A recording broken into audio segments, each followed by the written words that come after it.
अस्सलामुअलैकुम। Kitchen with Shaheen aunty में मैं आप सबको खुश आमदीद कहती हूँ। आज मैं अपने किचन में बहुत ही मज़ेदार कराची स्टाइल आलू गोश्त बना रही हूँ। इससे पहले मैंने आप लोगों को सिंपल आलू गोश्त और देगी आलू गोश्त बनाना भी सिखाया है। आज मैं कराची आलू गोश्त बना रही हूँ जो बिल्कुल कौरमे के जैसे जायके वाला होता है, तो ज़रूर इस रेसिपी को ट्राई कीजिएगा। इसके लिए मैंने 4 दरमियाने साइज के आलू को काट कर पानी में रखा हुआ है। ये कराची आलू गोश्त है तो इसके अंदर आलू थोड़े ज़्यादा ही जाते हैं।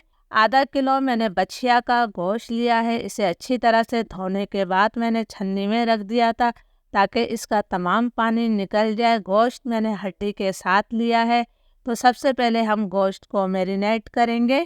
गोश्त को मैरिनेट करने के लिए मैं 1 चाय का चम्मच भरकर नमक शामिल कर रही हूँ। 2 चाय के चम्मच में इसके अंदर लाल मिर्चों का पाउडर शामिल कर रही हूँ। नमक और मिर्च हमेशा अपने टेस्ट के मुताबिक ही लिया करें। आधा चाय का चम्मच मैंने हल्दी पाउडर शामिल किया है।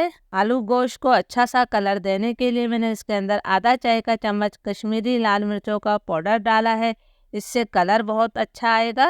1 खाने का चम्मच फुल भरकर मैंने इसके अंदर धनिया पाउडर शामिल किया है।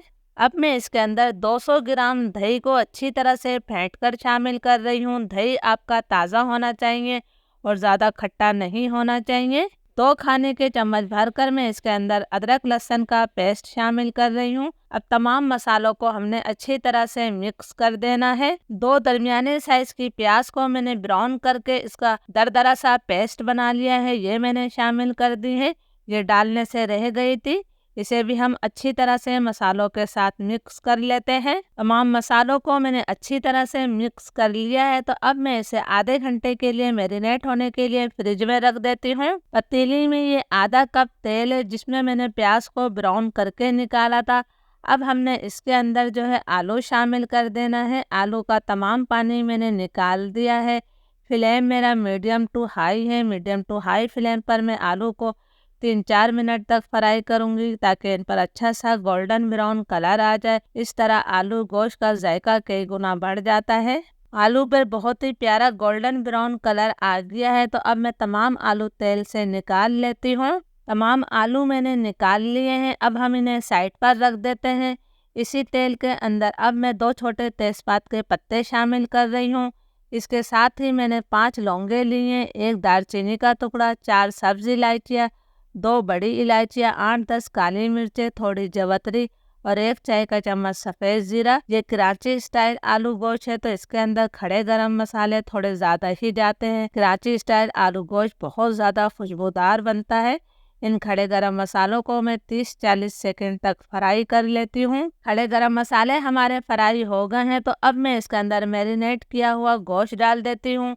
गोश्त को मैरिनेट हुए हुए आधे घंटे से ज़्यादा हो गया है। तमाम गोश्त मैंने मसाले समेत डाल दिया है। ये 1 दरमियाने साइज के टमाटर को मैंने छोटे टुकड़ों में काटकर शामिल किया है। फ्लेम मेरा मीडियम टू हाई है। मीडियम टू हाई फ्लेम पर मैं गोश्त की 3 से 4 मिनट तक भुनाई कर लेती हूँ। बहुत ज़्यादा अभी आपको इसे भूनने की ज़रूरत नहीं है। 3-4 मिनट तक गोश्त की मैंने भुनाई कर ली है। अब मैं गोश्त को गलाने के लिए इसके अंदर सिर्फ 1 कप पानी शामिल कर रही हूँ। ज़्यादा पानी मत डालिएगा क्योंकि गोश्त, टमाटर और दही भी अपना काफ़ी पानी छोड़ते हैं और फिर ये बछिया का गोश्त है, जल्दी गल जाएगा। फ्लेम में लो टू मीडियम कर रही हूँ। लो टू मीडियम फ्लेम पर हमने इसे ढककर तकरीबन 35 से 40 मिनट पका लेना है। लो टू मीडियम फ्लेम पर गोश्त को पकते हुए तकरीबन 35 से 40 मिनट हो गए हैं। आप देख सकते हैं कि हमने सिर्फ इसमें 1 कप पानी शामिल किया था लेकिन इसमें अभी भी पानी बाकी है। गोश्त हमारा तकरीबन 95% तक गल चुका है, यानी कि गोश्त में अभी थोड़ी कसर बाकी है। तो फ्लेम मैंने हाई कर दिया है। हाई फ्लेम करके मैं इसकी इतनी देर तक भुनाई करूंगी कि ये पानी खुश्क हो जाए और तेल इससे अलग हो जाए। गोश्त की मैंने अच्छी तरह से भुनाई कर ली है। पानी इसका खुश्क हो गया है और तेल इससे अलग हो गया है। अब हमने इसके अंदर फ्राई किए हुए आलू शामिल कर दिए हैं। आलू डालकर भी मैं इसकी 2 से 3 मिनट तक मसाले के साथ भुनाई करूंगी। प्लीज़ अगर आप लोगों को वीडियो अच्छी लग रही है तो एक लाइक ज़रूर कर दिया करें ताकि मेरी हौसला अफजाई हो सके और मैं आपके लिए मज़े मज़े के खाने लाती रहूं। आलू की भी मैंने 2-3 मिनट तक भुनाई कर ली है। अब हमने इसके अंदर इतना पानी डालना है कि आलू भी हमारे अच्छी तरह से गल जाए और थोड़ी इसके अंदर ग्रेवी भी हो। ये कराची स्टाइल आलू गोश्त है तो ये थोड़ा भुना भुना सा होता है, बिल्कुल शोरबे वाला नहीं होता है। मैंने 1 कप पानी डाल दिया है, 1/4 कप पानी मैंने और शामिल कर दिया। इसको हम हल्का सा मिक्स कर देते हैं।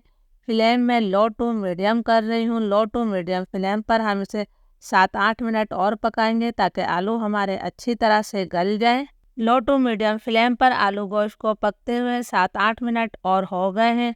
तो सबसे पहले हम आलू चेक करेंगे कि आलू हमारे अच्छी तरह से गले हैं या नहीं।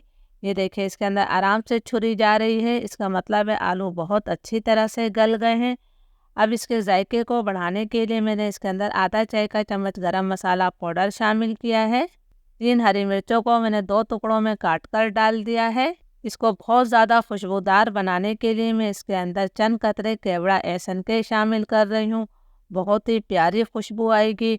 इसके साथ ही हमने 1 मुट्ठी इसके अंदर बारीक कटा हुआ हरा धनिया शामिल कर देना है। तमाम चीज़ों को मैं अच्छी तरह से मिक्स कर लेती हूँ। ज़रूर इस रेसिपी को ट्राई कीजिएगा, इंशाल्लाह पूरी फैमिली को बहुत ज़्यादा ये पसंद आएगी। फ्लेम अब मैं बिल्कुल लो कर रही हूँ। लो फ्लेम पर हम 2 मिनट का दम देंगे, फिर 2 मिनट बाद मैं इसे सर्व करूँगी। अल्हम्दुलिल्लाह हमारा बहुत ही मज़ेदार खुशबूदार ग्रेवी के साथ आलू गोश्त तैयार है। ये आलू गोश्त इतना मज़े का बनता है कि आप किसी भी किस्म की दावत में भी इसे बना सकते हैं। इंशाल्लाह खाने वाला उंगलियां चाटता रह जाएगा। तो आपने इस रेसिपी को ज़रूर ट्राई करना है और मुझे कमेंट्स करके ज़रूर बताया करें। इजाज़त दीजिए, अल्लाह हाफिज़।